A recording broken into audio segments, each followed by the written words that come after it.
இதை ஸ்வர்க்கவாசல்னு பலர் கூறுகிறோம். ஸ்வர்க்கம் என்பது கீழே இருக்கக்கூடிய லோகம்.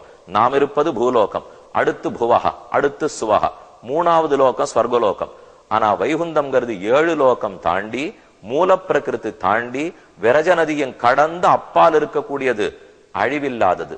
சொர்க்கலோகமும் பிரம்மாவுக்கு பகல் முடிந்து போனால் அழியக்கூடிய லோகம். அதனால அன்பர்களிடம் ஒரு வேண்டுகோள், இதை சொர்க்கலோகம்னு சொன்னால் தாழச் சொல்லுகிறோம்னு அர்த்தம், பெருமையை குறைக்கிறோம்னு பொருள். வைகுண்டவாசல்னு சொல்லணும். சொர்க்கவாசல்னு சொல்லுவதை விட வைகுந்தவாசல்னு கூறினோம்னால் அப்பதான் அதனுடைய பெருமை நிலைக்கும். பெருமான் வெளியே வருகிறார், வெளி மணல் வழிக்கு எழுந்துள்ளுகிறார். அப்படியே ஜன வெள்ளத்துக்குள்ள மிதந்து கொண்டு வருவார். விடியற்காலையில் என்னோ வெளியே வந்திருக்கிறார், மணல் வழிக்கு வருகிறார்.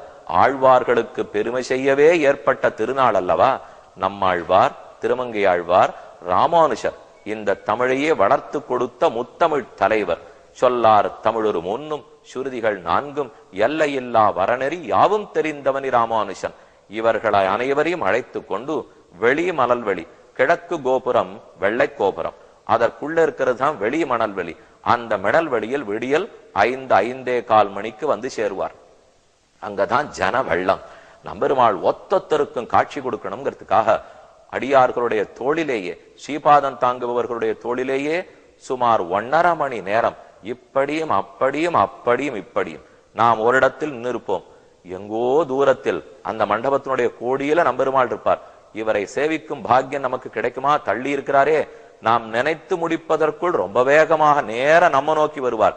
திக்குமுக்காடி போவோம். நாம் தரிசித்து முடிப்பதற்குள்ளாக நம்மை விட்டு விடுவார், மற்றொரு பக்தனிடத்தில் செல்வார்.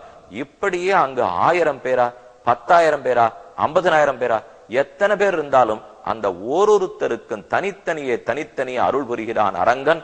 அருளுக்கென்னே அரங்கன், அரங்கனுக்கென்னே நாம்.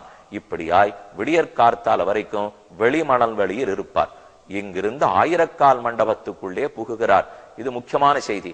1000கால் மண்டபம், 1000கால் மண்டபம்ங்கிறமே, வைகுண்டத்திலே 1000கால் மண்டபம் உண்டு. அதிலே பல பல தூண்கள், அநேகமா தூண்கள் கல்லாக ரொம்ப காலத்துக்கு முன்னாடி கல் கட்டடம், கல் கோட்டையாக 1000கால் மண்டபம் கட்டப்பட்டது. ஆனால் அதில் 953 தூண்கள் இருக்கும். 47 தூண்கள் குறைவு.